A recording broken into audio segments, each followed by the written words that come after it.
Hi, my name is Mike, and this is my first YouTube video. I've been wanting to create content for a long time, and I've finally decided that no one is going to like any of the videos that I don't make. So instead of waiting for everything to be perfect, exactly how I want it, to learn and get prepped and set up perfectly, I'm just going to start doing it. So my first video today is going to be about one of my biggest passions in life, which is gaming. I love gaming. I think that gaming is a wonderful tool for you to learn new skills and new things about yourself while at the same time entertaining yourself and having fun and escaping the stress of everyday life. Um, I think that storytelling in gaming is amazing and that you can do a lot of great things through gameplay and teach great lessons. I like video games. I'm an avid video gamer. I've been playing video games since pretty much I was able to hold a controller. My older relatives put an Atari controller in my hand as soon as I was able to hold one, pretty much. So almost literally my entire life. I like Magic the Gathering. Other collectible card games are great. They're a more competitive kind of thing, and that's fun sometimes. Board games are another favorite of mine. Betrayal is awesome. I can't wait to start playing Betrayal Legacy. Um, I'm a big fan of pen and paper role playing games. So, dice, adventure, storytelling, friends. Yeah. I'm a big fan of miniature wargaming. I play Warhammer and I love painting miniatures. It's super relaxing. It's one of my favorite hobbies. It's another thing that I need to just start doing more of. Today I'm here to talk to you about pen and paper gaming. I'm going to be running a Dungeons and Dragons game for some friends tomorrow, so that's why I'm thinking about this kind of gaming so much right now. And I just wanted to talk a little bit about what I love about it. Um, Gaming is a way to explore things that you wouldn't necessarily get a chance to in your day-to-day life. Um, you can be anything you want when it comes to gaming. From Dungeons and Dragons, where if you're kind of meek and mild mannered in real life, you can play a raging barbarian who saves the day and, you know, kills all the things and loots the gold. Or if you are stuck somewhere where you are not happy, you know, in life, you can go somewhere else in your head. You can be um, a hacker in a cyberpunk future where you know your ability to manipulate a computer makes you like the most powerful being on earth, and uh, you could be vampires in Vampire the Masquerade. You could be what are some other fun games? There's a genre and a rule book and a game for pretty much anything you want to do. There's even systems like GURPS where it's designed to specifically let you do whatever you want. Like it's meant to be generic. Um, there's a Thulu, Call of Thulu. It's a horror role playing game set in the mythos of H.P. Lovecraft. So you have like these dark evil beings, manipulating events, and you get to be like an investigator, and it's really cool. I love it. I love Call of Cthulhu. See, like I said, I'm talking about something I'm passionate about, um, and the reason I'm passionate about it is because my lifelong ambition is to be a writer, an author, and tell stories.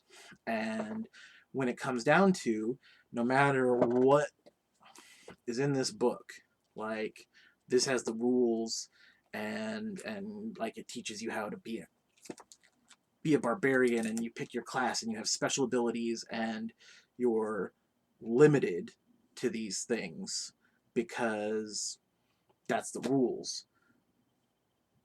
But there's something really important about pen and paper role-playing games that some people don't know. The real rules are that you can do whatever you want. Most books, most rule books, somewhere near the front will tell you that the final rule is fun. The final rule is whatever your dungeon master or game master or storyteller or whatever the system calls the person in charge of organizing the game, whatever they say goes. So maybe you want to be, let's say, okay, here's an example from a game I played. There's this wonderful role-playing game called Dungeon Crawl Classics.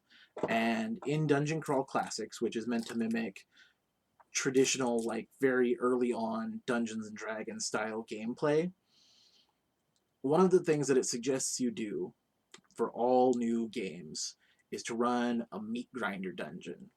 And what that is you get a bunch of 0-level characters. These are characters that are like almost just the most basic of the start of an adventurer. They're not even a hero yet. They're like town folk kind of people. Like literally you can roll up farmers who have a pitchfork and a sack of potatoes. I've been there, done it. And you take these 0-level characters, and each person, instead of only having one character, they have like 3 or 4 characters. And they go into this dangerous situation where they're forced to start to become an adventurer, right? And the whole point is multiple characters are going to die. A lot of characters are going to die, which is not generally a standard thing. Like most games tend to try and keep your player character alive because one of the big advantages of role-playing games is the ability to advance and grow in level. But this is like, no, we're going to kill 2 or 3 of your characters right away. And then that one that's left, that's who you get to like build up from there. And it's intriguing because you start to play these characters and build ideas about who they are. Because even though you've randomly generated these characters like almost completely, as you play them, like you start giving them like little personality quirks and traits, you know. Like I had my potato farmer who had really rotten intelligence, and I got kind of attached to him because it was fun because he would just like, I started doing this gag where like I had a sack of potatoes. Every once in a while, I would reach in, grab a raw potato, and just because he's dumb as dirt and he's got potatoes and he's hungry, and that was his answer for everything. They were like, well, you know, we need to convince this person to go out of town. What if I give him a potato? Right? It was fun. It was funny. And through the course of this meat grinder dungeon, sometimes you're going to get character traits that you really enjoy to characters that are going to die. So, one of my favorite characters, me and a friend of mine rolled up the same base character creation stats. So we ended up as these elven mystic sages, and we both decided that we wanted to be chaotic, which is like evil, and we decided that we were going to be twins, Lock and Key. And I played Locke as this kind of effeminate, like that's he's just he kind of talks like this, you know, and he, oh yeah, you know, um, and he was like very egotistical. He wanted to like take all the loot, and he and his brother were like the best, and like no one else, like mattered to them. Um, he died really early on.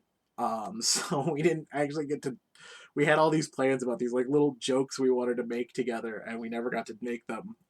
And then, right near the end, I had two characters left. I had Locke, my elf sage, who would become a wizard, and he had been arguing with one of the other players' characters over this jacket. We found this fur-lined jacket that was like very finely tailored, and one of the other characters took it and was wearing it, and Locke was convinced. Oh, just give me the jacket. Oh, it looks terrible on you. Oh, look at me. I would make that jacket sing. Give me the jacket. I'll kill you in your sleep. Give me the jacket. Right? So like it was fun. It was super fun to do this. And he died. He died, and the character I was left with was Winifred. She was a Cooper, and I hadn't really figured out any traits to give to her. She made barrels, and she had a hammer, and she didn't die. That's about all I could say for her. And I was really not excited to play that character in a continuing campaign. So I talked to my dungeon master, who is a great friend of mine who runs games really, really well, who I have taken a lot of advice from as far as running games from. And I asked him if I could have the spirit of my elven mystic sage possess her body. Like it was some sort of amulet or spell or whatever we came up with. I forget, or if he just was like so evil that like he was able to like. But I figured as a mystic sage, like right, he's got some sort of like magic item or trinket or curse, maybe whatever, and because it's who I really wanted to play, he was fine with it. We made it work, and so I got to play an elven sage who had died and possessed the body of this young, kind of tomboyish barrel maker named Winifred, and it was super fun because he had been this beautiful elf male, very proud of who he was, and now he was this like freckled redhead female human, and he's just like, oh, what is this? Oh, hmm, maybe I can do something with it. I don't know.